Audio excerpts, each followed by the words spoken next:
বিদ্যুৎ খাতের উন্নয়নে সর্বোচ্চ গুরুত্ব দিয়ে ইতোমধ্যে শতভাগ জনগণকে বিদ্যুৎ সুবিধার আওতায় আনা হয়েছে।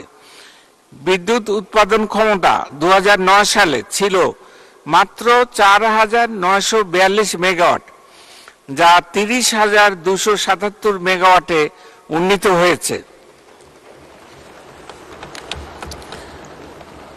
বিদ্যুৎ উৎপাদন ক্ষমতা 2030 সালের মধ্যে 40,000 মেগাওয়াটে এবং 2041 সালের মধ্যে 60,000 মেগাওয়াটে উন্নীত করার পরিকল্পনা গ্রহণ করা হয়েছে।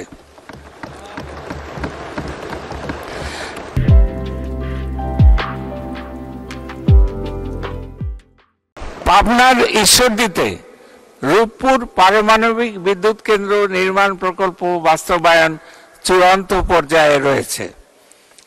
2041 সালের মধ্যে মোট বিদ্যুৎ উৎপাদনের 40% নবায়নযোগ্য উৎস হতে উৎপাদনের লক্ষ্যমাত্রা নির্ধারণ করা হয়েছে। এই লক্ষ্যে নবায়নযোগ্য জ্বালানির উন্নয়ন ও ব্যবহার বৃদ্ধিকে উৎসাহ করতে 100 কোটি টাকা বিশেষ বরাদ্দের প্রস্তাব করছি। মাননীয় স্পিকার, 2009 সালের জানুয়ারি মাসে আমাদের গ্যাসের উৎপাদন ছিল দৈনিক 1,744 মিলিয়ন ঘনফুট, যা বৃদ্ধি পেয়ে বর্তমানে 2,100 মিলিয়ন ঘনফুটে উন্নীত হয়েছে। পাশাপাশি দৈনিক প্রায় 1,000 থেকে 1,050 মিলিয়ন ঘনফুট আমদানিকৃত এলএনজি জাতীয় গ্রিডে যুক্ত হচ্ছে। বড়পুকুরিয়া কয়লা খনি হতে জানুয়ারি 2024 সময় পর্যন্ত প্রায় 14 মিলিয়ন টন কয়লা উত্তোলন করা হয়েছে। দেশের ক্রমবর্ধমান গ্যাসের চাহিদা মেটানোর লক্ষ্যে অনশোর এলাকায় তেল গ্যাস অনুসন্ধান ও উত্তোলনের জন্য 48টি কূপ খনন ও ওয়ার্কওভার করার পরিকল্পনা রয়েছে।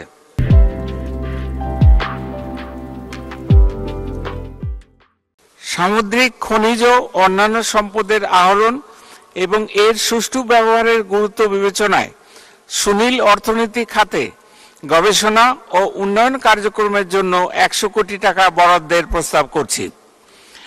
Bangladesh offshore model production sharing contract 2023 প্রণয়ন করা হয়েছে।